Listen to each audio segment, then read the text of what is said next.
بکاهیم.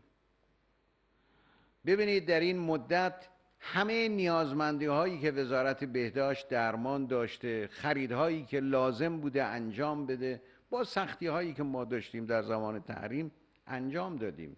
به محض اینکه وزیر محترم بهداشت به من نامه نوشت که ما نیاز داریم به 150 میلیون دلار برای بیش از 30 میلیون کیت جدید آزمایشگاهی، من همون لحظه موافقت کردم و دستور دادم و به ایشون گفتم این 150 میلیون دلار در اختیار شماست برای اینکه ما بتونیم کیت های جدید رو بخریم، وارد بکنیم، با یک زمان خیلی کوتاه مشخص کنیم فردی که احتمال میدیم مبتلا هست آیا تستش مثبت یا منفی هست.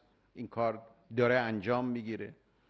نیازمندی های دیگری که بوده، هم سازمان برنامه بودجه، هم بانک مرکزی، همه اینها یاری کردند و کمک کردند با مشکلاتی که ما داشتیم و داریم.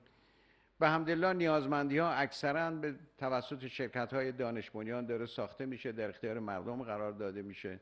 22 میلیون ماسک امروز داره تولید میشه و در اختیار مردم قرار داده میشه. ماسک هایی که مورد نیاز پرستاران ما هست در داخل داره تولید میشه. ونتیلاتورهایی که مورد نیاز هست در داخل داره تولید میشه. خیلی از نیازمندی ها و تجهیزاتی که امروز مورد نیاز ما هست در داخل توسط متخصصین ما، دانشمندان ما. تقریباً 1/3 مقالات مهم علمی راجع به کرونا توسط دانشمندان ایرانی الان در مجلات مهم علمی به چاپ رسیده. کار بسیار بزرگ و مهمی هست. مقالات متنوع متعدد، همه بخش ها دارن تلاش میکنن. سازمان برنامه و بودجه علیرغمی که مشکلاتی که داشت در این ایام 9000 میلیارد تومان برای طلب، البته 9000 میلیارد 6000 میلیاردش پرداخت شده تا امروز، 3000 میلیارد هم در هفته های آینده پرداخت میشه. 9000 میلیارد تومان برای کارانه پزشکا و پرستارا اختصاص داده. معلومه همه پای کارند و دارن تلاش میکنن. و من در اینجا هم به این مناسبت هم به مناسبت هفته نیروی انتظامی میخوام تشکر کنم از همه نیروهای مسلح، از نیروی انتظامی. همه پای کار بودند.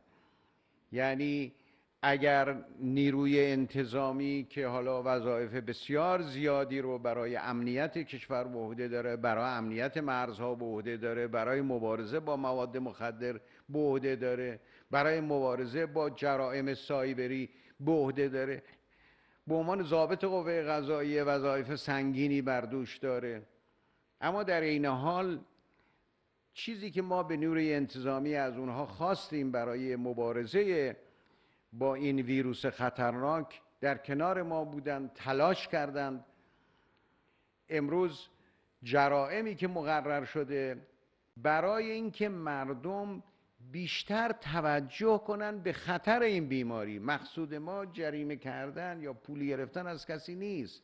ما میخواییم به مردم بگیم از لحاظ نظام این مسئله مهمه، همه باید همدیگر رو یاری کنیم، کمک بکنیم. من تشکر میکنم از همه و البته میدونم که نیازمندی ما برای کمک ممکنه بیشتر باشه. نیروی انتظامی، بسیج، همه اینها پای کار هستند و انشالله به یاری هم و کمک هم ما از این خطر و از این مشکل انشالله عبور خواهیم کرد و نیازمندی های جدید وزارت بهداشت و درمان هم انشالله ما تأمین خواهیم کرد. نکته دیگری که میخوام بر او تاکید کنم، این ایام صادرات و روز صادرات بود، روز 29 مهر ماه. صادرات غیر نفتی امروز برای ما بسیار مهمه. دشمنان ما تلاش کردند تا جلو صادرات نفت، میعانات، فراورده، سایر چیزهایی که به هر حال جزو صادرات مهم ما در گذشته بود بگیرند، اما تنوع صادرات ما مانع شد تا اونها موفق شدند. حتما شما بدونید دشمن در توطئه